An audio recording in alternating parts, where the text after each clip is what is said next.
This is a collection of real cases where something in our world didn't behave the way it should have. Three events separated by centuries and continents, but connected by one disturbing thread. The rules of reality seemed to slip. These are the true stories of the Versailles time slip, the man from Tord, and the green children of Woolpit.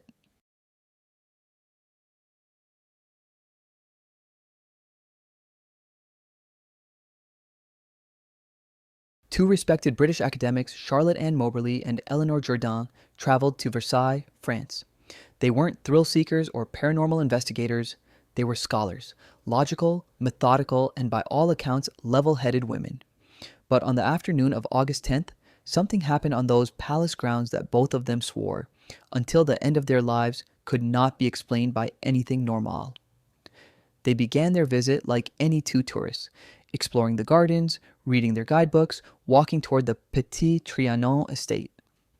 The weather was warm, the air was still, there was nothing unusual, not yet. But somewhere along the tree-lined path, both women said the atmosphere shifted. The sunlight seemed to dull, almost like a thin filter had been placed over the world. The breeze stopped, and the gardens, normally full of chatter and footsteps, felt unnaturally silent. Charlotte later wrote that it felt like walking into a painting that did not wish to be disturbed. As they moved forward, the scenery began to change. The people they passed were dressed in clothing from the late 1700s. Silk coats, three-corner hats, knee-length breeches. At first, the women assumed there must be some kind of historical reenactment happening, but the clothing wasn't theatrical. It was worn, lived in, authentic, and none of the people spoke. They only watched. The silence grew heavy. Pressing against them, like humidity, Eleanor felt nauseous. Charlotte later said she felt as if a wall of invisible water had closed behind us.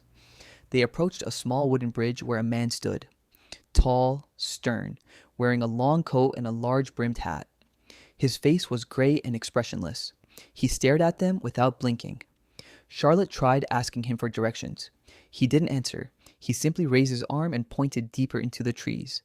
Against their better judgment, the women followed. On the other side of the path, near a stone terrace, they saw a woman sitting on a low stool, sketching. Her dress was unmistakably from the late 1700s, layered, pale fabric, tight bodice, elaborate hairstyle. Her face, they claimed, looked strangely flat, almost two-dimensional, like a painted portrait come to life. And as soon as they looked directly at her, the atmosphere snapped back to normal. Birds were singing again. The breeze returned. Distant voices echoed from the gardens, and the strangers in period clothing had vanished. Years later, after researching the layout of Versailles, the women realized something unsettling. The area where they had seen the woman sketching didn't exist anymore. It had been removed during the French Revolution. The clothing they described perfectly matched the style worn by Queen Marie Antoinette on the day she reportedly sat outside sketching. Just before the monarchy collapsed, both women insisted they had not hallucinated. They experienced the same thing independently and later compared notes. They believed they had stepped accidentally into a slice of the past. Whether they slipped into another time or something slipped into theirs remains one of the most famous and chilling time distortion cases in history.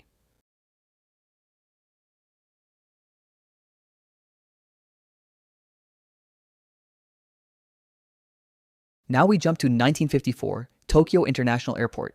A routine day, thousands of passengers, security checks, nothing out of the ordinary. Until a businessman stepped off a flight from Europe and approached passport control. He looked normal, spoke calmly, carried legitimate business papers. But when he handed over his passport, everything broke down. The passport said he was from a country called Taoraid. The officers tried to correct him. There is no such country. The man became irritated, insisting Tord had existed for over 1,000 years. He even pointed to where it should be on a map, right between France and Spain, where Andorra is. He claimed Andorra was a mistake, a misprint. His country had always been there. Then things got stranger. His passport, this impossible passport, looked real, not forged, stamped and worn from years of international travel, filled with visa markings from places that matched his story. Officials contacted the hotel he said he was booked at. They confirmed the reservation. They contacted the company he was visiting. They confirmed the meeting. But when they called back later with follow-up questions, both the hotel and company claimed they had no record of him. None. As if the calls earlier in the day had never happened. Confused and now suspicious, officials placed him in a guarded hotel room for the night. No access to the outside, no phone. One door, one window, 15 stories up. By morning, the man was gone, vanished. Door unopened, window sealed, documents missing, passport missing. To this day, no one has been able to explain how a man with paperwork from a non-existent country appeared at an airport, had his story verified, and then disappeared out of a sealed room. Some believe he slipped between parallel realities. Some believe it was a government cover-up. Others think he never existed at all. But the original police reports still classified.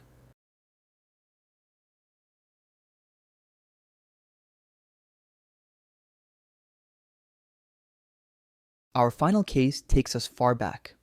12th century England, the small village of Woolpit.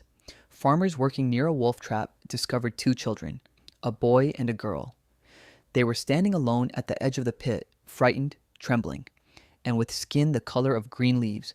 Their clothing was made from an unknown fabric. Their language was unlike anything spoken by the villagers, and they refused all food except raw broad beans pulled straight from their pods.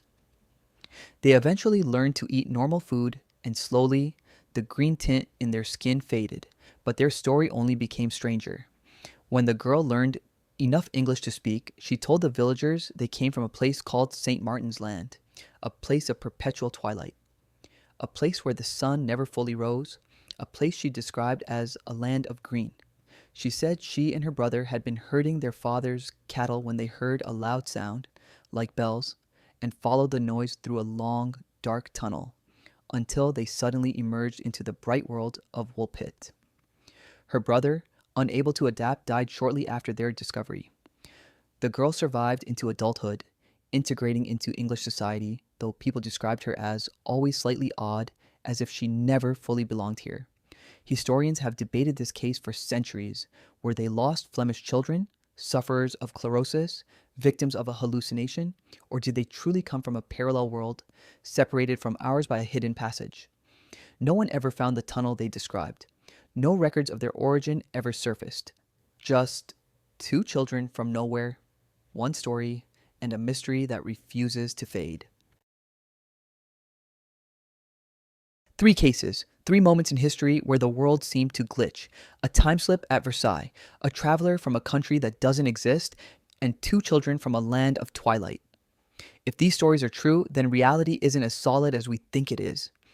Maybe it bends more easily than we realize. Maybe it leaks, or maybe, just maybe, we've been sharing this world with others all along.